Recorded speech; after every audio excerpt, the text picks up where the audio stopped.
अस्सलामुअलैकुम। हज़रत अबू इसहाक़ साद बिन अबी वक़ास रज़ियल्लाहु ताला अन्हु बयान करते हैं कि नबी करीम सल्लल्लाहु अलैहि वसल्लम हिज्जतुल विदा के मौक़े पर मेरी इयादत के लिए तशरीफ़ लाए। जब मैं शदीद बीमार था, मैंने अर्ज़ की, या रसूलल्लाह, मेरी बीमारी जिस हाल तक पहुँच चुकी है वो आप मुलाहज़ा फरमा रहे हैं। मैं एक मालदार शख्स हूँ, मेरी वारिस मेरी सिर्फ़ एक बेटी है, तो क्या मैं अपना 2/3 माल सदका कर दूँ? तो नबी करीम सल्लल्लाहु अलैहि वसल्लम ने फरमाया, नहीं। मैंने अर्ज़ की, फिर निस्फ़ कर दूँ या रसूलल्लाह?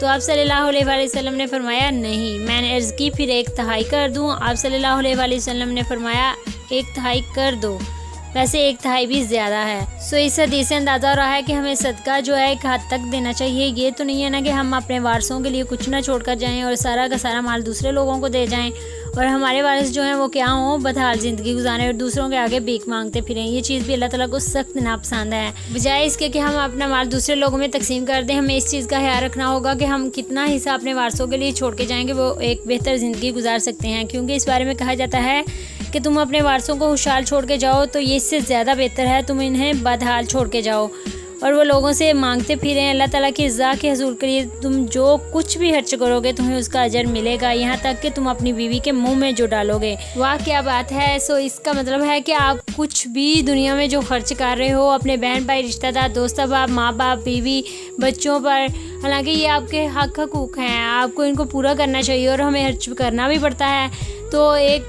रो धो के खर्च करना और एक खुशी खुशी खर्च करना, दोनों में फ़र्क होता है। तो अगर आप खुशी खुशी अल्लाह की रज़ा के लिए उन पर खर्च कर रहे हैं तो इससे आपको दुनिया में भी फ़ायदा हो रहा है। वो ये कि आपके तल्लुकात अच्छे हो रहे हैं, आप में प्यार मोहब्बत बढ़ रहा है। ज़ाहिर है रिश्ते हों और उनमें प्यार मोहब्बत ना हो तो इसका तो कोई मज़ा नहीं है।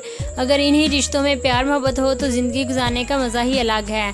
सो आपकी ज़िंदगी भी अच्छी गुजर गई और आखिरत में भी आपको उसका बहुत ज़्यादा अजर सवाब मिलने वाला है। और आपने सुना है कि इसमें स्पेशल बीवी का नाम लेकर कहा गया है कि उसके मुंह में जो डालोगे उसका भी अजर मिलेगा। सो लोग अगर इस पर अमल करना शुरू कर दें तो उनके इज़्दिवाजी तल्लुकात बहुत अच्छे हों और वो एक खुशहाल ज़िंदगी गुजारें और डिवोर्स रेट जो इतना ज़्यादा हो गया है वो भी कम हो जाए। सो लास्ट पे हज़रत साद रज़ियल्लाहु ताला अन्हु बयान करते हैं कि या रसूलल्लाह, मैं अपने साथियों से पीछे रह जाऊँगा। नबी करीम सल्लल्लाहु अलैहि वसल्लम ने फरमाया, तुम पीछे नहीं रहोगे। तुम अल्लाह की रज़ा के हसूल के लिए जो भी अमल करोगे उसके नतीजे में तुम्हारे दर्जे और कदर मंजिलत में इजाफ़ा होगा। हो सकता है तुम्हें तवील उम्र मिले तो तुम्हारे ज़रिए बहुत से लोग फ़ायदा हासिल करें और दूसरे नुकसान हासिल करें।